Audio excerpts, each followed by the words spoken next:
Welcome back to the channel, everyone. It's I, the Reluctant Gringo, back again with another movie ranking list.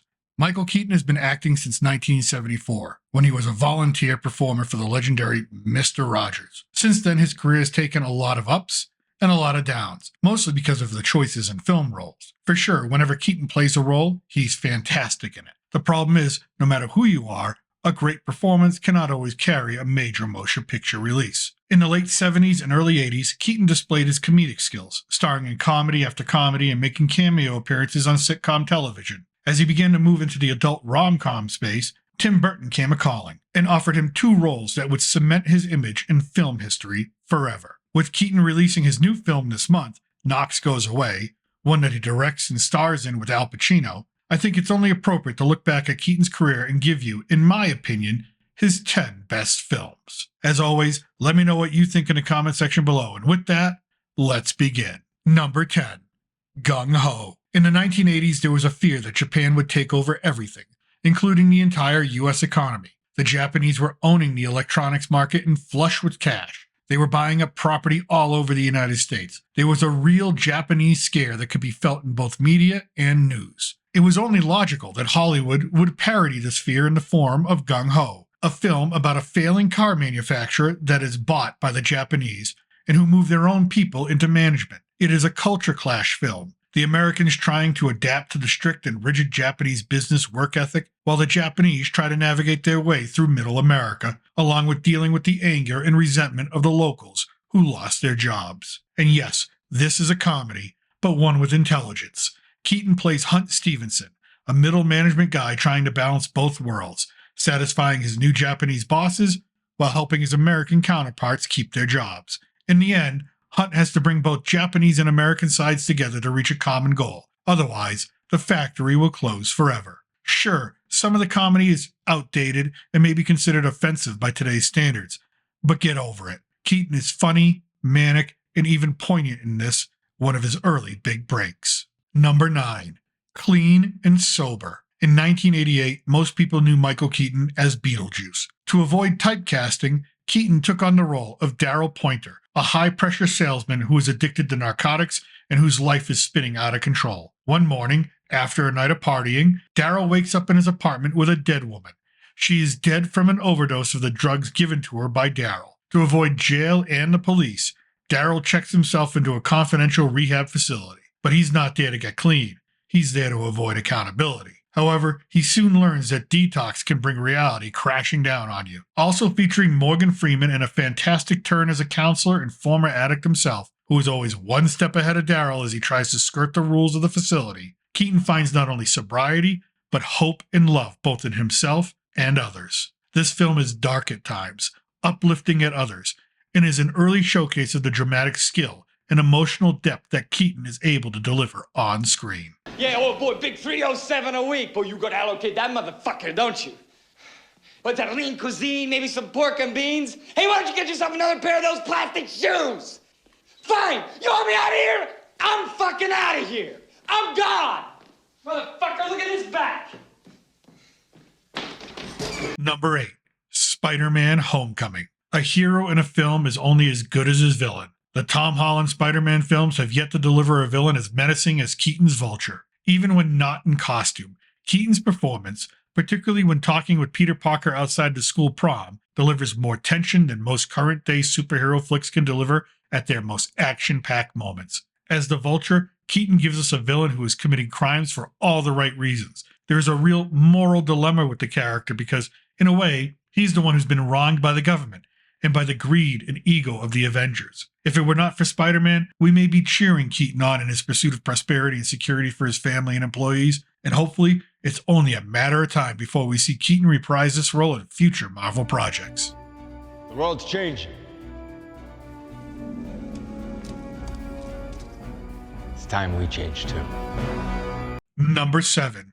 Mr. Mom. Written by John Hughes, Mr. Mom tells the story of Jack Butler, an engineer that is laid off, forcing his wife to find a job while he stays at home to handle the kids and the house. While this does not sound so far-fetched today, in 1983, this was a radical idea, as Jack's wife, Caroline, finds massive success in the business world while contending with lecherous men only interested in sleeping with her, Jack discovers that staying home, handling the chores, and taking care of the children is not as easy as it looks. Fighting off depression, a penchant for drinking in the afternoon, his own troubles with lonely single women from the neighborhood, Jack must figure out a way to bring order to his household and find value in his role as a father. Funny, endearing, full of spot-on observations about 1980s attitudes towards gender roles and stereotypes, Mr. Mom is one of those movies that Generation X grew up watching over and over again, as it was a staple on cable television. As well, for most of us Keaton fans, this was the first time we saw him in a major motion picture.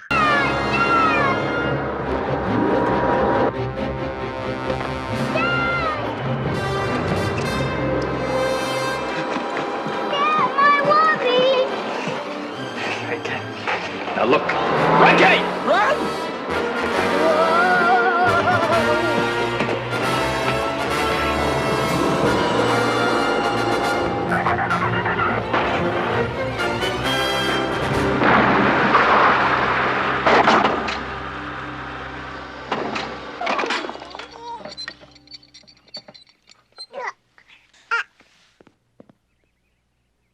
Number 6.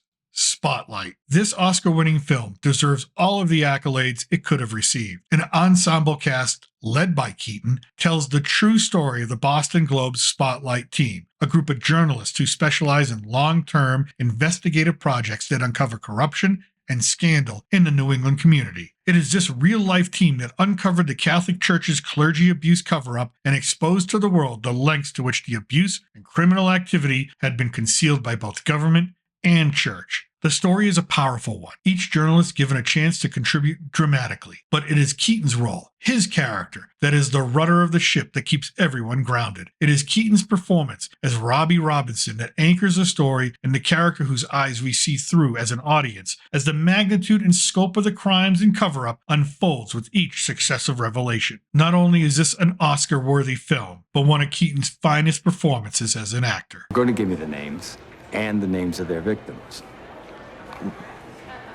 Are you threatening me? We've got two stories here. We've got a story about degenerate clergy, and we've got a story about a bunch of lawyers turning child abuse into a cottage industry. Now, which story do you want us to write? Because we're writing one of them. Number 5. The Paper. Sticking with the newspaper business, The Paper is a film about the fourth largest newspaper in New York City and its city desk editor, Henry Hackett, played by Michael Keaton. Again, leading an ensemble cast including Glenn Close, Marissa Tomei, Randy Quaid, and Robert Duvall, and directed by Ron Howard, Henry is racing against the clock and a print deadline to uncover the truth about the biggest story in the city. 2 young black teenagers are arrested for the murder of 2 white businessmen, but all is not what it seems, and Henry knows it. Fighting off the pressures of a print deadline, pregnant wife, a lucrative job offer, jealous peers, an ill mentor and boss, and the incessant need to get the scoop, The Paper races towards a finish that is both satisfying and exhausting. Every character is flawed in some way, whether through apathy, stubbornness, ambition, or outright hostility. The Paper is one of those films that is typical of the mid-90s. Great dialogue and banter that builds and delivers laughs, drama, and moments of surprise that feel authentic because the great writing is paired with exceptional performance by each and every cast member. And on a personal note, this film may not be considered Keaton's greatest role, but it remains my favorite Michael Keaton film of all time. I realize, this doesn't exactly get us off on the right foot. The right foot? Are you out of your mind? Why, the office rescinded. How stupid do you think we are? Paul, listen. When I put 2 and 2 together, 3, 3.5. Hey, Paul, look, I'm trying to be reasonable here. If you just let me... Why don't you just take my wallet as well, hey? Let me say something. Wait a... Well, I hope you're satisfied, asshole. You just blew your chance to cover the world. Really? Well, guess fucking what? I don't really fucking care.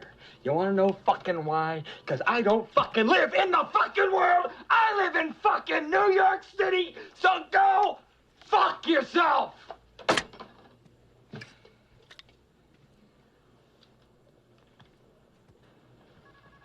You handled that well. Thank you.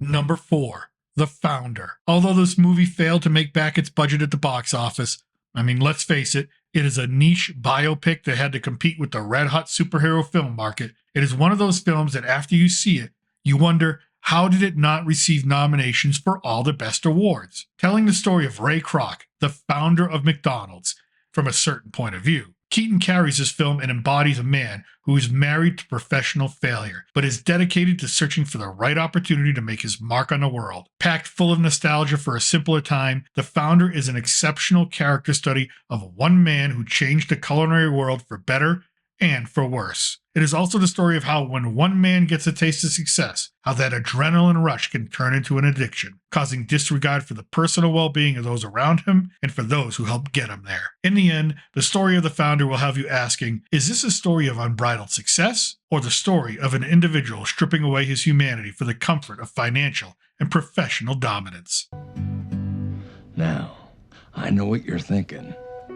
How the heck does a 52-year-old over-the-hill milkshake machine salesman build a fast food empire with 1,600 restaurants in 50 states, 5 foreign countries, with an annual revenue of in the neighborhood of $700 million? One word: persistence.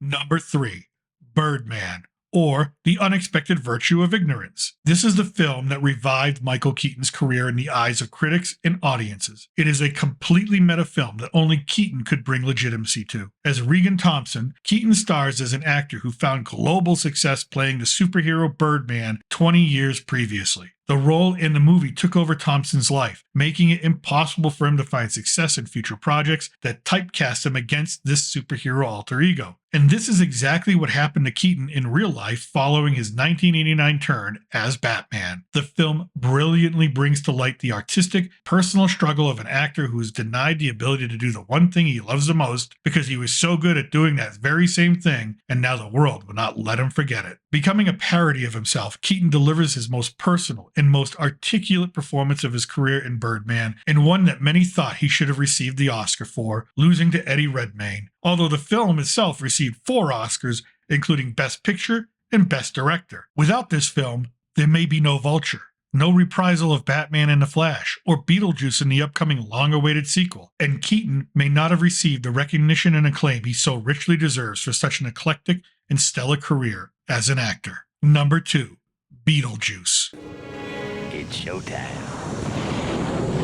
The role of the ghost with the most, the only bio-exorcist in existence, is a role that we can only ever see Michael Keaton playing. There is a level of lunacy and irreverence that only few actors can bring to the screen, and Keaton is one of them. Beetlejuice is simply an iconic movie and an iconic character that is endlessly quotable, endlessly watchable, and endlessly loved by fans and movie audiences. It is a film that put Tim Burton on the map of bankable Hollywood directors and creative geniuses, and the role that made Michael Keaton a box office star. Sure, he had success with comedies in the early 80s like Gung Ho, Mr. Mom, and Johnny Dangerously, but Beetlejuice is a different level and one that hit at the right time, seemingly capturing lightning in a bottle. It is clear that Keaton is enjoying total freedom as he plays the titular character, and Burton gave him that freedom to just let it all go, have fun, and see what works. His mannerisms, facial expressions, line delivery, and overall presence on screen are things a lot of actors pine for throughout their career, but can never fully achieve. Beetlejuice is supposed to be the antagonist of the film, but let's face it, regardless, when he's not on screen, we spend our time waiting for him to appear, and when he is on screen, he commands our full attention. Only the number 1 entry on this list, a character so iconic and embedded in the zeitgeist of American culture before Keaton even took on the role, could eclipse such an original and fantastic persona. Sure, go ahead, shoot. Well, for instance, what are your qualifications? Well, I attended Juilliard. I'm a graduate of the Harvard Business School. I travel quite extensively. I lived through the Black Plague, and I had a pretty good time during that. I've seen The Exorcist about 167 times, and it keeps getting funnier every single time I see it. Not to mention the fact that you're talking to a dead guy. Now, what do you think? You think I'm qualified? What I mean is, can you be scary? Oh, I know you're asking me. Can I be scary?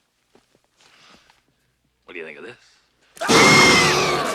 You like it? Number 1, Batman. Was there really any doubt? What more can you say about Keaton's turn as the Dark Knight in 1989 that hasn't already been said? Like Star Wars, or The Lord of the Rings, or Infinity War, the release of 1989's Batman, directed by Tim Burton, is a cultural touchstone moment that delivered the same box office frenzy and merchandising avalanche that we saw with the 1977 release of Star Wars, and kicked off the idea that superhero films could be profitable and popular again. Sure, the follow-up in the 90s did not see much success because studios could not figure out how to translate comic books to the big screen properly. But without Batman, could we have had an MCU? I think it's a debatable question. And let's not forget, Keaton's casting was met with a lot of skepticism. Could he, the man known as Beetlejuice of all people, pull off the dark, menacing tone needed to appropriately deliver Batman and erase the only televised image of Gotham's hero that most of us knew?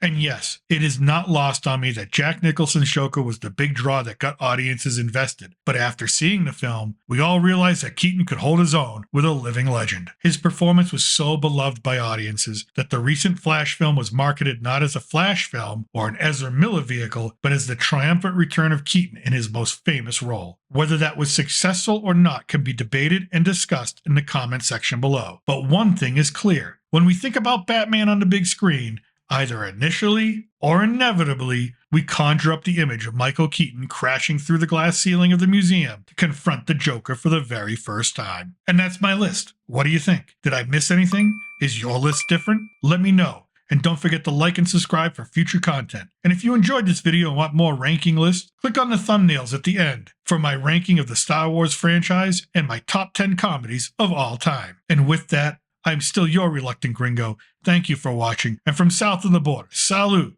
and a huevo.